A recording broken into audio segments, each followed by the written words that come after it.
સ્થાનિક સ્વરાજ્યની ચૂંટણીને લઈને આમ આદમી પાર્ટીએ પોતાના 6000 જેટલા ઉમેદવારો છે તે ચૂંટણીમાં ઊભા રાખ્યા છે। ત્યારે આને લઈને આમ આદમી પાર્ટીના પ્રદેશ પ્રમુખ ઈશુદાન ગઢવીએ આરોપ કરતા જણાવ્યું કે હવે જે ચૂંટણીમાં અધિકારીઓ છે તે મોટા ષડયંત્ર કરવાની ફિરાકમાં છે। સાથે જ તેમણે જે સ્ટાર પ્રચારકની યાદી જાહેર થઈ છે તેને લઈને શું કહી રહ્યા છે તેઓ વિગતે વાત કરીએ। વૈષ્ણવજન તો તેને કહીએ જે પીડ પરાઈ જાનાને રે। નમસ્કાર દર્શક મિત્રો, નવજીવન ન્યૂઝમાં આપનું સ્વાગત છે। હું છું ફૈઝાન।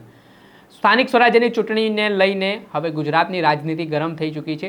ભાજપ, કોંગ્રેસ, આમ આદમી પાર્ટીએ પોતાના ઉમેદવારો જે ચૂંટણીના જંગમાં ઉતારી દીધા છે। રસાકસી અને કાંટાની ટક્કર કેટલાક જિલ્લાઓમાં જોવા મળી રહી છે ને આ જે ચૂંટણી છે તે 2027ની વિધાનસભાની સેમિફાઇનલ પણ માનવામાં આવી રહી છે।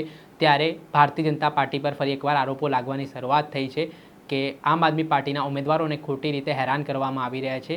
જે જગ્યાએ આમ આદમી પાર્ટીના ઉમેદવારો મજબૂત છે તેમનામાં પોલીસનો દુરુપયોગ કરીને તેમને દબાવવામાં આવી રહ્યા છે। તેમના ફોર્મ પરત ખેંચવા માટેની ધમકી આપવામાં આવતી હોય તેવા આક્ષેપો ઈશુદાન ગઢવીએ લગાવતા શું કહ્યું તે સાંભળો। આમ આદમી પાર્ટી ગુજરાતમાં આ વખતે પહેલી વખત સ્થાનિક સ્વરાજ્યની ચૂંટણી મજબૂતાઈથી લડી રહી છે અને લગભગ 6000થી વધુ ઉમેદવારો અમે મેદાનમાં ઉતર્યા છે જે ગુજરાતની જનતા માટે લડવા નીકળ્યા છે।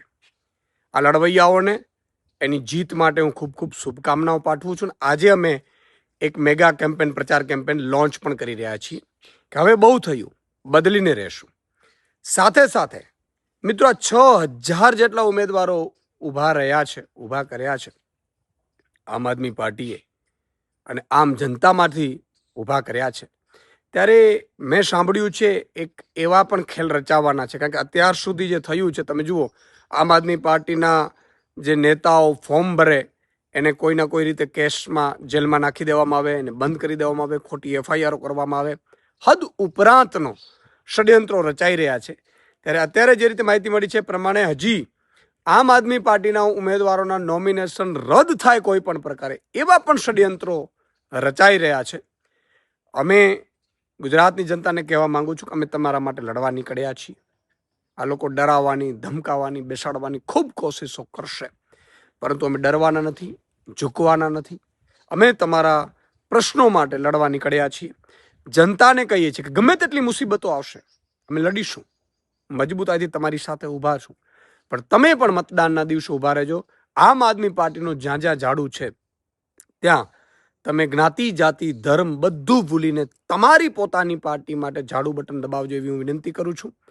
અને જનતા પોતે જ ચૂંટણી લડી રહી છે, ગુજરાતની જનતા લડી રહી છે। આમ આદમી પાર્ટી માત્ર વ્યવસ્થાનો ભાગ છે, એટલે તમે તમારા નેતૃત્વ માટે તમે બહાર આવજો, તમે મતદાન કરજો, તમે લડજો એવી વિનંતી કરું છું। કારણ કે આ લોકો તો મોટા પાયે હજી નોમિનેશન રદ કરવાના પણ ષડયંત્રો કરશે, પણ જનતા જ્યારે સાથ ઊભી હોય, જનતા જ્યારે લડવા નીકળતી હોય ત્યારે આવા ષડયંત્રોનું કામ નથી આવતું। આપણે સાંભળતા આમ આદમી પાર્ટીના પ્રદેશ પ્રમુખ ઈશુદાન ગઢવી તેમણે ગંભીર આરોપ કર્યા છે। તેમણે ત્યાં સુધીની આશંકા વ્યક્ત કરી છે કે આવતા દિવસોમાં હવે ઉમેદવારી પત્રક માટે જે ફોર્મની ચકાસણી થવાની છે ત્યાં કેટલાક અધિકારીઓ વાંધા વચકા કાઢીને આમ આદમી પાર્ટીના જે ઉમેદવારો છે તેમનું નોમિનેશન રદ પણ કરવાના છે।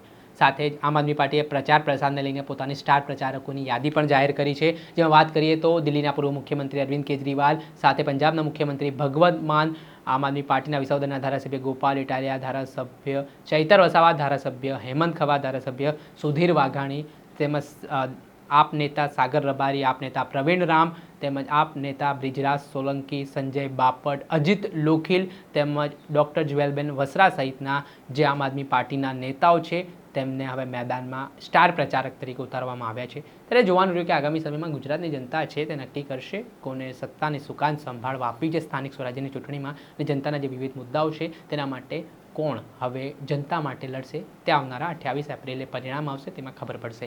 દર્શક મિત્રો, આવા જ વિડીયો જોવા માટે નવજીવન ન્યૂઝ જોતા રહો।